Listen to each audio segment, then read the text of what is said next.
Alors, nous avons ici même Angélique Dupont de l'aumônerie de Châteaudun. Oui, c'est ça. Donc, c'est l'aumônerie Siloé Oui, l'aumônerie Siloé, l'aumônerie de Châteaudun. l'enseignement public. Ouais. Et puis, vous, en fait, vous venez en famille, là. Un petit peu, oui. Hein, en famille. Il y a aussi également Pierre-Alexandre Dupont. Bonjour, oui. Ça va, Pierre? Ça va, ça va.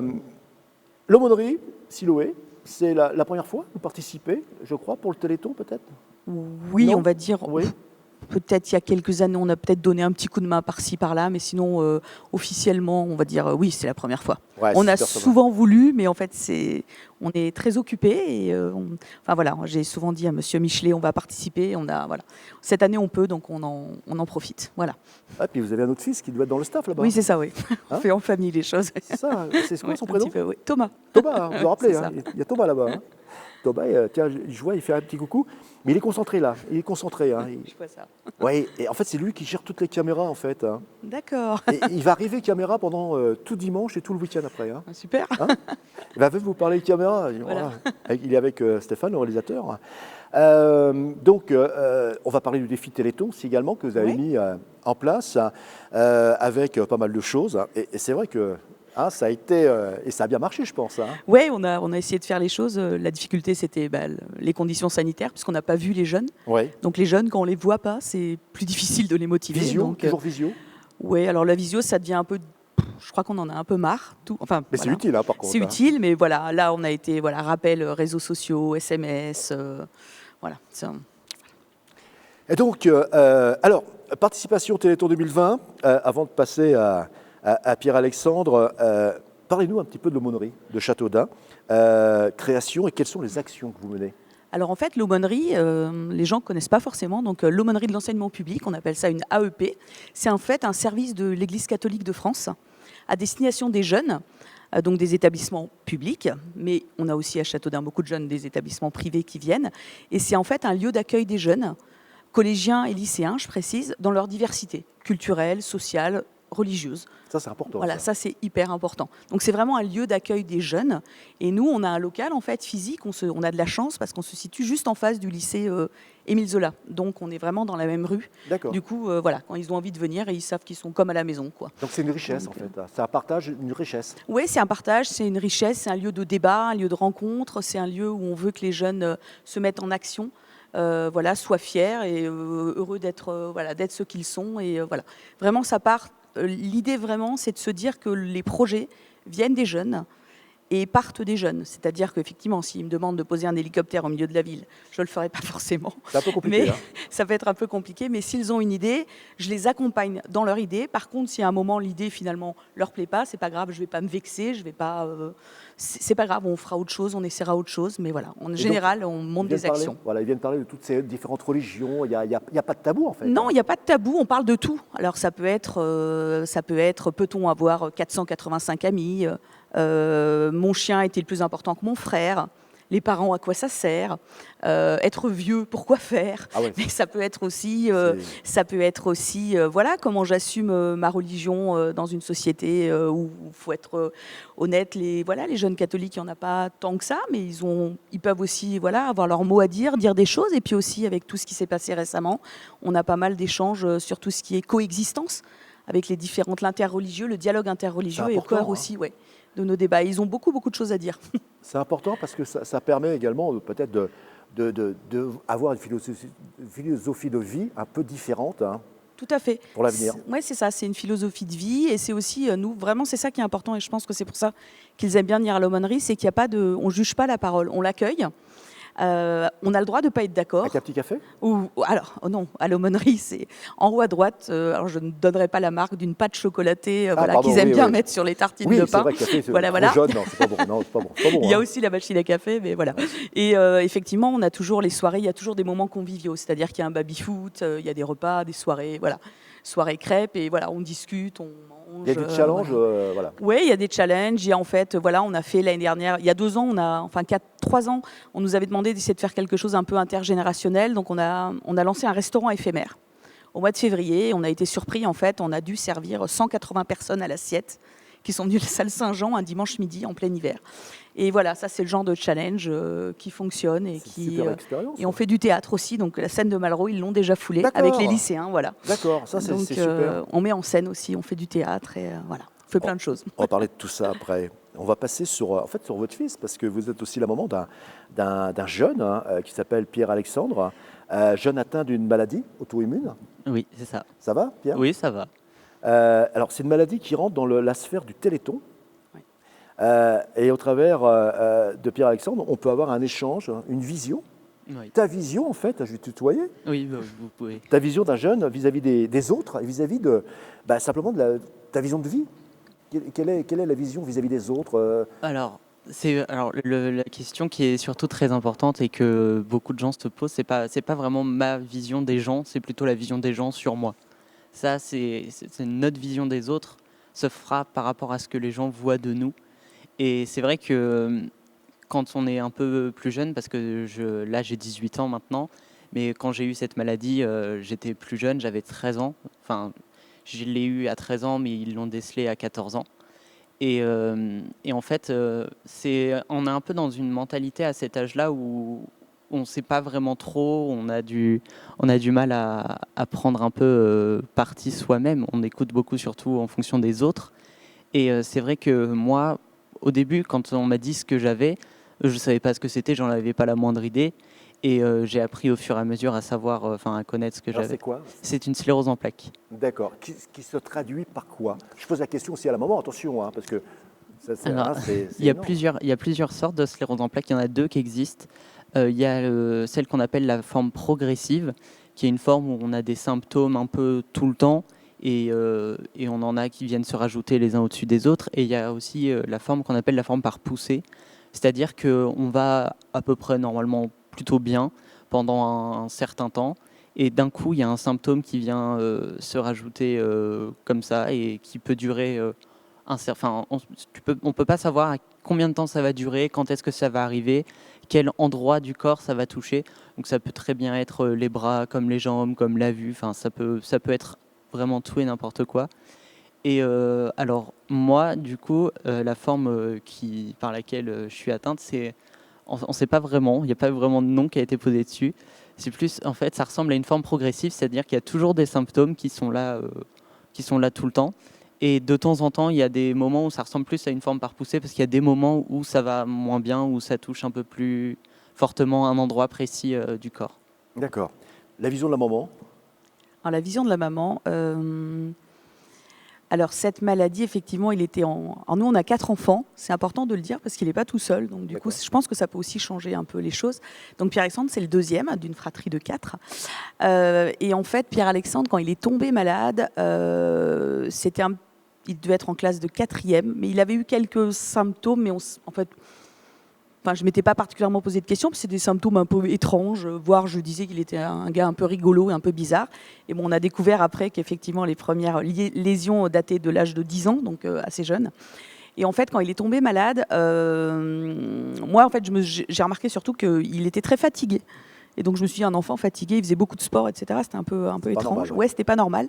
Il s'endormait très facilement entre le collège et notre maison, sachant qu'on est à 5 minutes en voiture. Donc bon, voilà. Donc au début, je me suis dit, comme toute maman, peut-être son grand-père aurait pas dû lui acheter un portable. Peut-être que la nuit, peut-être que voilà. Donc le portable, on va faire attention le soir, mais bon, il l'avait pas a priori. Et puis peu à peu, effectivement, ce qui a été très compliqué ça a duré en fait le temps qu'il pose un diagnostic. Ça a duré 9 mois. Donc, quelque part, le temps d'une grossesse, en fait. Enfin, Ouais, voilà, ouais. si je peux me permettre. Ouais. Et en fait, cette durée, ça a été assez... je vais dire que finalement, c'était la période la plus stressante. Entre guillemets, parce que je suis plutôt quelqu'un de très positif. Vous voyez, c'était pas la plus facile parce qu'en fait, à chaque fois qu'on allait voir un médecin, c'est-à-dire qu'on allait voir vraiment plein de spécialités différentes, on nous envoyait vers une autre spécialité. Et vous connaissez un peu le maillage, à Châteaudun. Vous vous doutez bien qu'on est allé à Tours, à Orléans, à Vendôme, à Blois, partout. Parce qu'en fait, c'est pas à chaque fois il y avait quelque chose qui n'allait pas, mais on n'arrivait pas à poser un diagnostic.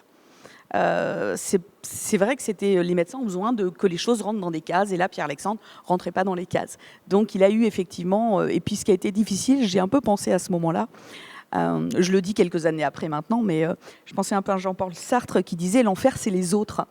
Parce qu'en fait, nous, on restait très positifs, mais que ce soit, je suis désolée, mais que ce soit effectivement tous les gens qui nous entourent, pas tous, mais beaucoup de gens, en fait, tout le monde y allait de son diagnostic, ce qui était assez... Ah, tout le monde est médecin. Oui, tout le monde est médecin, en fait. Ça m'a fait penser à une période là qu'on vient de vivre, et c'est assez compliqué et insupportable. On en connaît tous dans notre environnement, dans notre entourage, des voilà. gens qui se disent médecins. Ben oui, du coup, c'est un petit peu difficile, et puis, donc ça, pour moi, ça a été le plus difficile, c'est de ne pas savoir, en fait. Ouais. Et à chaque fois qu'on sortait de chez quelqu'un, qu'on nous dise, ben non, ça ne va pas, puis ça ne va pas, puis ça ne va pas.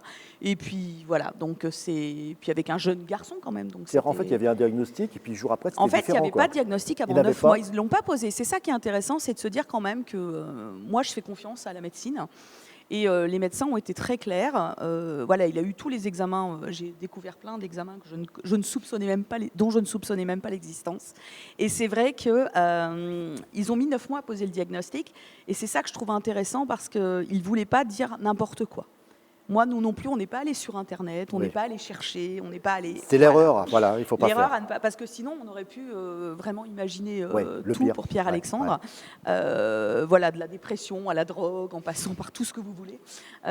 Et effectivement, j'ai apprécié que les médecins, un jour, un interne nous a dit, vous savez, c'est comme quand il y a quelque chose qui ne va pas, un corps, c'est un corps. Donc là, les examens ne sont pas bons, mais il faut effectivement du temps pour poser un diagnostic. Et donc le diag a été posé au bout de 9 mois. Et le diagnostic a été posé du coup par le pôle, en fait, ce qu'on appelle le pôle substance blanche. Du coup, Pierre-Alexandre a été orienté vers après avoir été donc sur Clocheville, donc l'hôpital pédiatrique de Tours, a été orienté au Kremlin-Bicêtre à Paris. D'accord. Puisque le centre de référence des maladies rares. C'est là-haut. C'est là-haut, parce que la sclérose en plaques, en fait, est une maladie rare pour l'enfant. D'accord. Voilà, c'est pas une maladie rare chez l'adulte, mais c'est une maladie rare chez l'enfant. Voilà. Et il y a des traitements, Pierre-Alexandre, il y a des traitements quotidiens? Alors, on peut pas guérir de la sclérose en plaques, mais on peut traiter les symptômes, stabiliser un peu la maladie. Donc, c'est des traitements qui permettent en fait d'espacer les poussées ou d'affaiblir les symptômes, qui sont en fait des immunorégulateurs. Oui, c'est vrai qu'il y a des termes scientifiques. Voilà, je n'ose pas trop le dire à l'antenne. Je suis désolé. Non, en gros, pour faire simple, c'est une maladie auto-immunitaire, donc c'est mon système immunitaire qui s'attaque à moi-même. Et du coup, pour pallier à ça, on réduit la dose de globules blancs qui fait que le système immunitaire est plus affaibli, donc forcément, il attaque moins le corps. Donc oui, moi, alors j'ai fait plusieurs traitements. J'ai commencé par, c'était des injections, c'était des piqûres. Ça a été très efficace, mais c'est plutôt ce que mon médecin appelait l'effet kiss cool, c'est-à-dire que c'est un nouveau traitement, donc forcément c'est très efficace d'un coup sur le corps parce que le corps n'est pas du tout habitué à ça. Et en fait, au bout de 6 mois, on s'est rendu compte qu'en fait mon corps n'acceptait plus du tout les piqûres, c'est-à-dire que je faisais une piqûre, j'avais un bleu, mais un bon bleu. Et mon médecin a dit, d'habitude c'est plutôt la personne qui veut pas faire les piqûres, c'est pas son corps. Et du coup après j'ai changé de traitement, j'ai eu un cachet que je prenais tous les jours. Et il a été efficace pendant 1 an et demi jusqu'à ce que je fasse 2 poussées qui étaient vraiment très rapprochées. Et donc là j'ai un traitement, encore un cachet que je prends tous les jours. Et ça fait déjà 2 ans peut-être que j'ai ce traitement. Oui, c'est ça. Alors, ce qui est intéressant de revenir sur le traitement, c'est que le traitement que prend Pierre-Alexandre à l'heure actuelle, qui est donc un traitement de 3e ligne du coup, c'est un traitement quand il lui a été donné, qui n'était pas en fait donné pour les enfants. D'accord. Mais ce professeur, effectivement, à Paris, le professeur Deiva, lui fait ce qu'il veut, en fait. Enfin, il a le droit, voilà, c'est le roi de la sclérose en plaques. Et en fait, ce qui est intéressant, c'est qu'avec justement le Téléthon, les traitements, l'argent qui est donné en fait pour la recherche, ils ont fait de plus en plus de tests sur les médicaments. Et le traitement que prend Pierre-Alexandre actuellement, maintenant, il est autorisé. Et c'est un traitement qui cartonne vraiment bien. Qui en amont était avec qui la en amont, voilà. Et en fait, du coup, s'il n'y avait pas eu les sous en fait du Téléthon, si on n'avait pas appelé le 36-37, et ben en fait, les gens n'auraient pas donné effectivement d'argent pour la recherche parce qu'en fait, c'est des maladies. Il y a peu d'enfants touchés. C'est vrai que la sclérose en plaques, on voit tout de suite sclérose en plaques égale fauteuil roulant. Et en fait, il faut savoir qu'il y a 10 ans, c'était peut-être encore comme ça, mais pour les jeunes maintenant, il y a vraiment un progrès Il y a eu une bonne évolution phénoménal. Oui, tout à fait. médicamenteuse. Tout à fait, oui. Donc c'est important, le Téléthon. Oui, c'est ça. C'est important, donc voilà, avec tous les dons, il faut y aller, 3637, téléthon.fr. Donc ton quotidien, en fait, ton quotidien, tes passions, c'est quoi? Alors, mon quotidien, c'est un peu, c'est le même quotidien que tout le monde. La seule chose qui change, c'est que je prends un traitement le soir, qu'il n'y a pas forcément tout le monde qui prend des médicaments le soir. Alors, ce que j'aime beaucoup dessiner. Dessiner, chanter, faire de la musique, enfin tout ce qui touche un peu à l'art. J'aime beaucoup ça, parce que ça permet de s'exprimer différemment et parfois de passer des messages qu'on n'oserait pas dire en parlant, parce qu'on est un peu timide ou quoi que ce soit, et on peut le passer ces messages en disant c'est dans le cadre de l'art, alors que c'est quelque chose qu'on pense personnellement et forcément, c'est très utile et c'est pour ça que j'aime beaucoup l'art en général. C'est important. Hein. Ouais, c'est important ce qu'il dit. Je trouve que c'est intéressant parce que je pense que nous qui faisons beaucoup de théâtre justement avec les jeunes, on se rend compte qu'il y a des jeunes qui sur scène en fait se révèlent complètement très timide, à la lumière. Très renfermé, on en a, je coup, pense particulièrement à 2 jeunes de la même famille qui surprennent même leurs propres camarades quand ils se retrouvent à Malraux, qui à la lumière, tout de suite ils brillent sur scène, quoi. Donc je trouve ça chouette. Alors j'en ai fait justement avec l'aumônerie aussi. J'en ai fait 2 ans, 3 ans. J'en ai fait 3 ans avec l'aumônerie. Et j'ai beaucoup aimé le théâtre. Ouais, c'est quelque chose qui est vivant en plus. Ouais, je pense que c'est quelque chose qui est vivant et qui, je crois beaucoup à tout ce qui est art-thérapie aussi. Ouais. Effectivement, je pense que c'est important. Et puis, du coup, comme vous me demandez mon regard de maman, ce qui est intéressant aussi, c'est que vous voyez à travers l'art, le quotidien justement fait aussi que Pierre-Alexandre, il aimait beaucoup dessiner. La motricité fine devient des fois un peu plus difficile parce qu'il peut avoir effectivement des petites périodes de tremblement ou des choses comme ça. Donc pouvoir s'exprimer par d'autres arts aussi. Voilà, donc dans son quotidien, parce qu'il est plutôt réservé, mais bon, ce que je vais dire, il le sait déjà, la sclérose en plaques, ce qui est aussi important, c'est l'handicap invisible. Oui. Voilà, c'est-à-dire la douleur invisible. Voilà, c'est invisible aux yeux des autres. Donc effectivement, il peut se garer sur une place enfin, il n'a pas encore le permis, mais bon, je peux me garer sur une place bleue. Il peut sortir avec sur ses 2 jambes. Voilà, donc c'est important de faire passer ce message parce que des fois les gens vous regardent un peu, mais comment ils osent, etc. Oui, ils osent parce que voilà. Mais ça peut être difficile des fois parce que dans des périodes de fatigue, la sclérose en plaques, c'est vraiment la chose. Donc ils arrivent pas à gérer cette fatigue. Alors c'est même plus qu'une fatigue, ça s'appelle une asthénie en fait. C'est-à-dire que même quand il dort, il peut dormir 10-12 heures d'affilée. Il se lève, il est fatigué en fait. Et dans la fatigue, du coup, par exemple dans les grandes surfaces ou des choses comme ça, il va pas forcément oser passer, vous savez, à la caisse prioritaire, parce que justement, les gens ont un regard. Un jeune ne peut pas être malade, un jeune sur ses 2 jambes sait qu'il n'est pas malade. Voilà, donc tout ça, c'est des choses, je pense, que dans la société actuelle qu'il faut... C'est pour ça qu'il faut en parler. Il faut en parler, je pense, parce que l'inclusion scolaire, en tout cas au lycée, c'est pas gagné. L'aumônerie de Châteaudun, c'est aussi, vous avez fait fort, vous aussi, là, par rapport au Téléthon. Donc vous avez créé de toutes pièces un défi. Alors c'est participer au clip de l'émission, ce qu'on appelle un teaser. Hein. Alors pour ceux qui nous écoutent, un teaser, c'est une petite vidéo qui fait logiquement moins d'une minute. On va simplifier. Le défi Téléthon, c'est pâtisser, cuiser des sablés, chercher des soutiens, donc remise de chèque, de l'argent. Exactement. Les sablés, en fait, vous les avez autofinancés avec des partenaires. Ah non, pas du tout. Alors, en fait, ça ne se passe pas comme ça. C'est pas comme ça. Alors, en fait, nous, on a lancé ce message-là aux jeunes. En général, nous, on n'a pas de partenaire, en fait. Okay. Enfin, le partenaire, c'est les gens qu'on rencontre. Enfin, les parents, la famille. Les parents ou les familles. Oui. Quand je dis partenaire, voilà, c'est ça. On essaye de... l'idée, c'est qu'ils soient motivés. Donc, on a cherché quelque chose pour les motiver en période où on ne peut pas les rencontrer, puisque les activités extrascolaires sont actuellement interdites en intérieur. Donc, il fallait qu'on trouve quelque chose qui puisse les motiver. Et on sait que manger, c'est quelque chose chez un adolescent, en général, qui fonctionne bien. Généralement. Hein. Ils aiment bien cuisiner. Donc, on s'est dit, voilà. Il aime bien. Et en plus, il aime bien. Oui, Pierre-Alexandre. Oui, je mange. En ce moment, il vaut mieux l'avoir en photocatable, parce que les facs étant fermés, il est à la maison. Voilà. Et donc ce défi, il a bien marché. Et donc ce défi a bien fonctionné. Donc les jeunes ont fait des sablés parce qu'on s'est dit qu'il fallait, au départ, ils voulaient faire un rainbow cake. Vous savez, c'est un gâteau arc-en-ciel. Ils voulaient faire le plus haut rainbow cake possible. Sauf qu'on s'est dit après, qu'est-ce qu'on en fait? Le but, c'était pas de jeter de la nourriture. Donc, on s'est dit, des sablés, ça peut rester plusieurs jours. Donc, ils ont cuisiné hier soir ou ce matin chez eux, puisqu'il fallait respecter les consignes sanitaires. Et Pierre-Alexandre et moi, on a pris donc la voiture ce matin à 11h. Et nous sommes, il rigole parce qu'il connaît la suite, et nous sommes allés nous promener. Donc, on a démarré au centre-ville de Châteaudun. Et on est allé en fait chez les jeunes qui nous ont donné en fait un sac ou un carton ou de sablés pour le Téléthon. Et en fait, le dernier trajet, donc nous sommes revenus à la maison, il était 15h15. Ah bah dis donc. Voilà, oui, cet après-midi, on ne pensait pas que ça prendrait autant de temps. Sachant que donc, le défi Téléthon pour aujourd'hui, pour Pierre-Alexandre, ça a été de ne pas manger les sablés qu'il y avait dans la voiture. Ouais. Sachant que je ne lui avais pas pris quelque chose à manger entre midi et 2. En fait, t'es gourmand. Hein. Très gourmand et donc à la maison aujourd'hui, voilà, nous avons, donc on voulait vous en ramener, mais en fait le carton était trop énorme, donc on vous laisse deviner combien nous les avons comptés.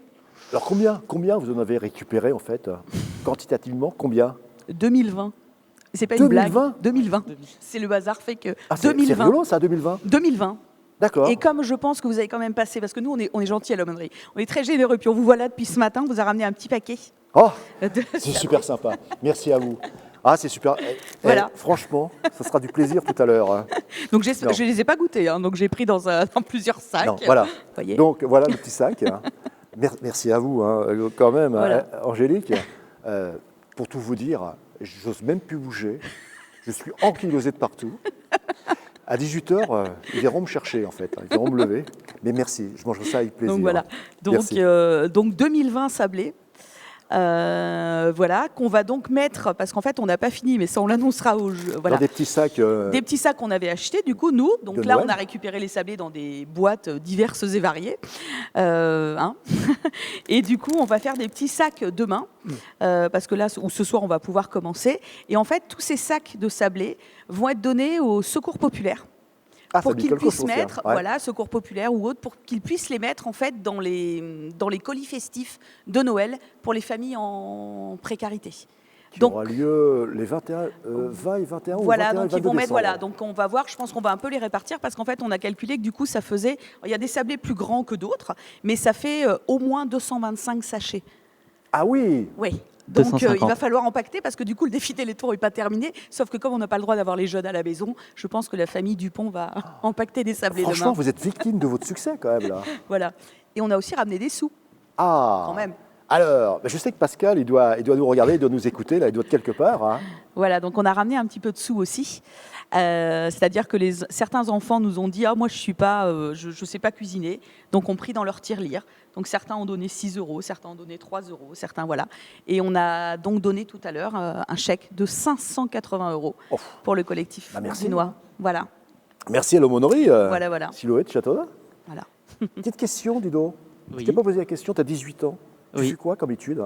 Alors, je suis entré cette année en licence de psychologie. Licence de psychologie. Mais où? À Angers. À Angers, dans le Maine-et-Loire. C'est ça. Quelle magnifique région. Quel magnifique cépage aussi également là-bas. Ah, c'est vrai. Hein. Je ne sais pas. Et ça va, ça se passe bien?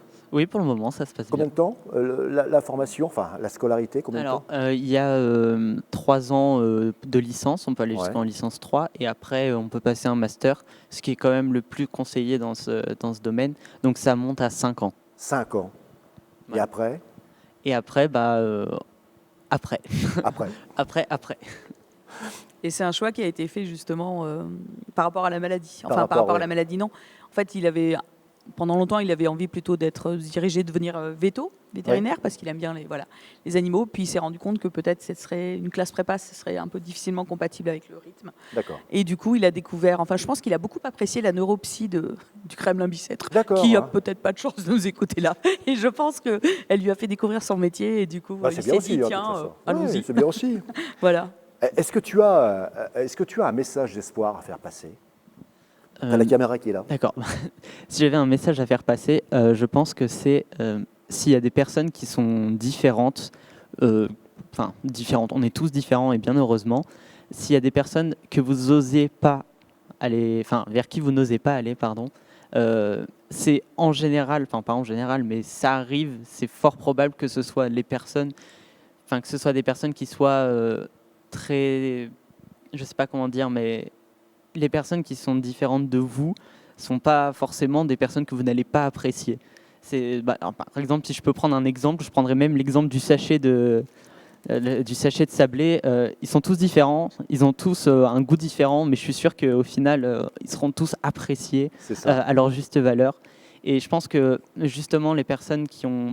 Moi j'ai, entre guillemets, on va dire la chance d'avoir un handicap invisible, c'est-à-dire qu'on ne le voit pas. Donc si j'en parle pas, personne ne sait que j'ai ce handicap, mais il y a des personnes qui ont un handicap visible, et ces personnes qui ont un handicap visible sont pas forcément très, on va dire, intégrées, c'est-à-dire que les gens ne les intègrent pas, alors que ce sont des personnes qui sont parfois extraordinaires. Merci Pierre-Alexandre. Petit mot de la fin pour le moment. Ouais, le petit mot de la fin, c'est peut-être que nos enfants, Pierre-Alexandre, et puis nous, la famille aussi, Pierre-Alexandre, il n'est pas défini par son handicap. Pierre-Alexandre, c'est Pierre-Alexandre.